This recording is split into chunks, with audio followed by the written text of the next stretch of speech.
नीति के द्वारा किया जाता है जो काम, वह समय पर आप भी चेक करें अपने माता पिता, क्योंकि विद्यालय के प्रांगण में आता तब तक बच्चा अध्यापकों का होता है, लेकिन जब घर आता है तब बालक आपका होता है।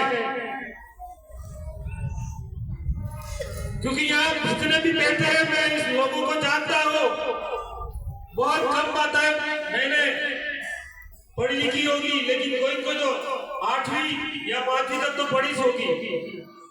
और उनके माता पिताओं को भी कहना चाहूंगा कि समय पर उनका जो दिया हुआ कार्य आप भी जांचे। विद्यालय में सप्ताह में एक बार आए, पता करें हमारा बच्चा टाइम पे स्कूल जा रहा है कि नहीं जा रहा है।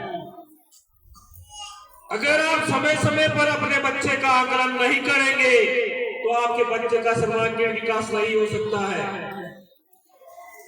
अगर आप अपने बच्चे का सर्वांगीण विकास चाहते हो तो समय समय पर विद्यालय परिवार के अध्यापकों का भी आप लोगों को, गांव वालों को साथ देना होगा, क्योंकि अध्यापकों को सरकार ने इतने कामों में बांधा हुआ है कि जहां तक मैं मानूं तो इनको नाम मात्र का बना दिया अध्यापक। कभी SIR के में फंसा रखा है, कभी बाबुओं के कागजों में फंसाया रखा है, तो कभी अन्य कागजों में फंसाया रखा है। यानी कि अध्यापक को आज वर्तमान समय में एक बाबू बनाकर रख दिया है, लेकिन ये सिस्टम कहीं न कहीं गलत है। इसका हम लोगों को विरोध करना चाहिए। विरोध क्यों करना चाहिए?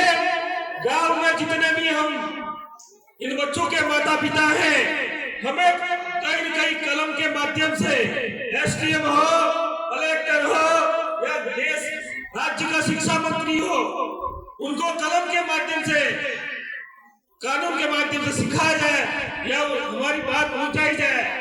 जो पहली से जो 8वीं तक की जो व्यवस्था बनाई गई है कि पहली से जो 8वीं तक का बालक है वो भले स्कूल नहीं जाए फिर भी पास हो जाए, ये कानून मेरी ओर से बिल्कुल मैं सख्त इसको नफरत करता हूँ।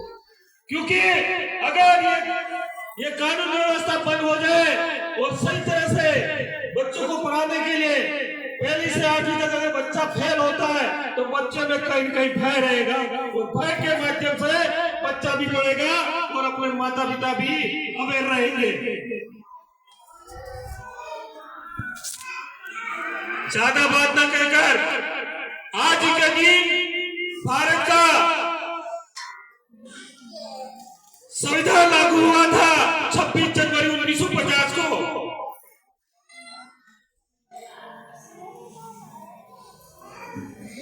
यह संविधान, यह कानून ऐसे तैयार नहीं हुआ था।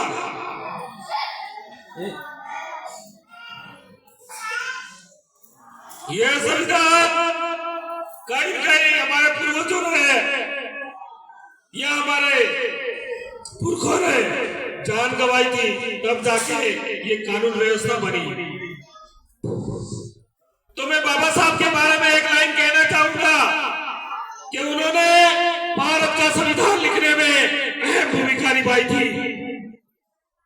किसी ने गीता लिख डाली, किसी ने गीता लिख डाली तो किसी ने रामायण लिख डाली, किसी ने गीता लिख डाली तो किसी ने रामायण लिख डाली।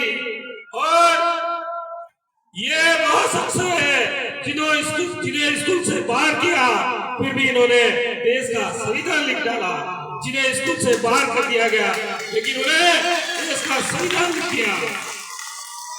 और साथ ही साथ मैं विद्यालय परिवार से भी कहना चाहूंगा, जब भी 26 जनवरी का प्रोग्राम हो उस दिन जिस तरह से मां सरस्वती का सम्मान किया जाता है, उसी तरह बाबा साहब अम्बेडकर का भी यह मान सम्मान इस स्टेज पर होना चाहिए।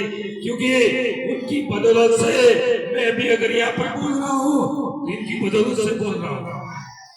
मैं चाहूंगा कि अगली बार उनकी तस्वीर यहाँ पर लगे। जय जोहार, जय आदिवासी, जय भील प्रदेश।